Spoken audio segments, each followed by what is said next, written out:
Welcome back. It's Wake Up Nigeria, and this is a part of the show I am always excited about. It's time for book chat. Now, The Persistent Woman is Tokunbo Fasoro's recounting of her experience that strives to make us understand the power and role of self-motivation in the realization of one's dreams. She's a human capital development HR generalist, CCT coach, career coach, speaker, and author. An all-around amazing woman. Welcome to the studio. Thank you. Thank you so much for having me. Okay, so now The Persistent Woman, the title shouts at me, you know, because I tend to be very stubborn and persistent myself. And I love what you wrote under there. You say, overcoming 20 years of rejection. Yeah. So that is a powerful statement there, and you put it directly on the cup. And then you now see a very beautiful woman, and you're wondering, 20 years of rejection and you still look this good? Please, give us the reason why you put this particular book together. You know, okay, let me go back to the first thing you said. You talked about the beautiful woman, yes, you know, in front of the cover. The thing is, a lot of people look at me today and they're like, I want to be like you, oh, I admire you, oh. And a lot of times I just laugh to myself, you know, and say, if only you knew what I've been through, you'd be careful what you wished for. Okay. My life has not been easy. It's not been a bed of roses. I could say, you know, 20 years of rejection. It started from the age of 6. You know,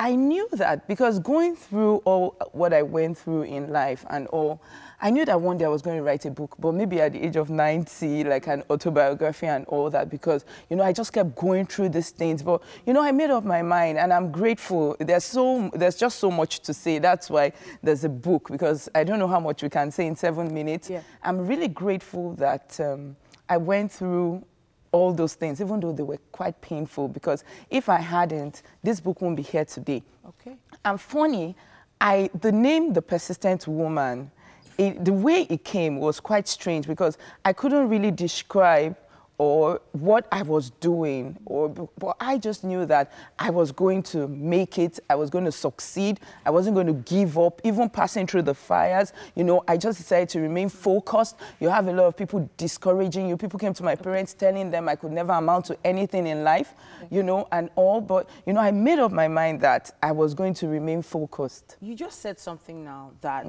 probably is still prickling on a lot of ears. You said rejection from age 6. Now, that is very significant. You have to take us back there.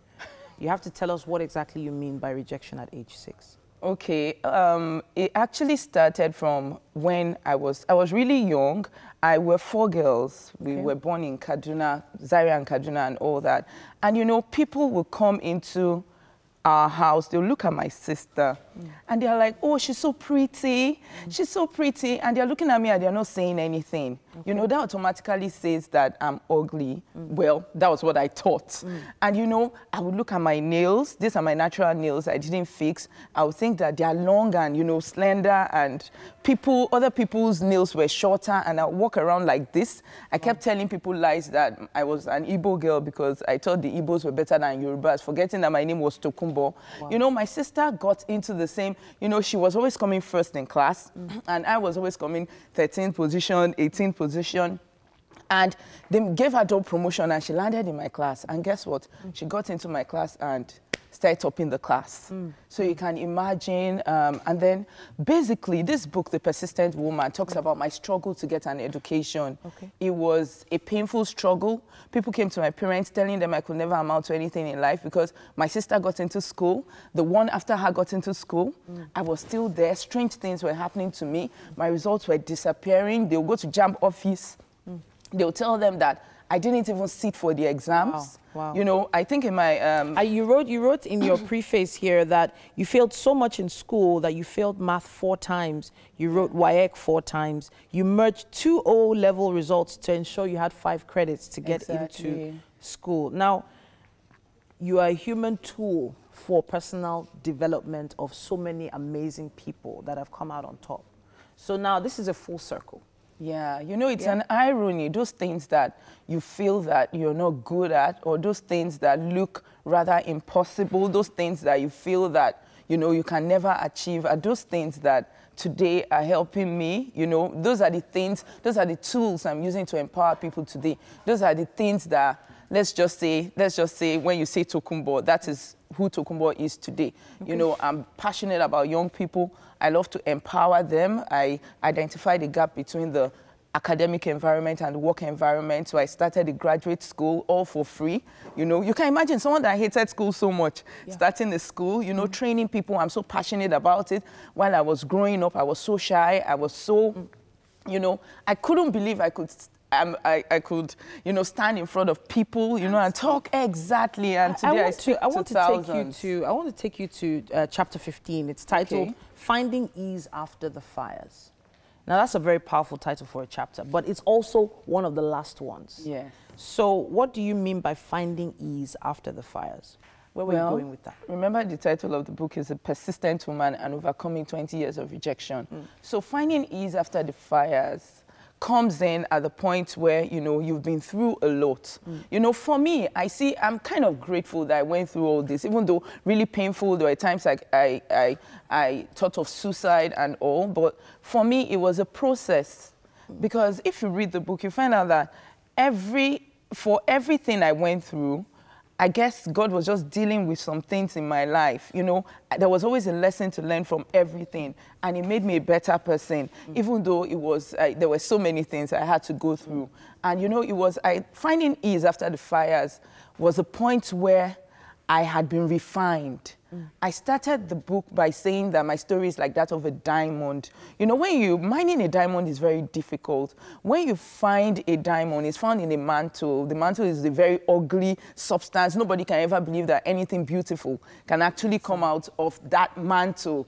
And you can imagine what a diamond looks, or a diamond ring looks on your finger. So, but the process is painful.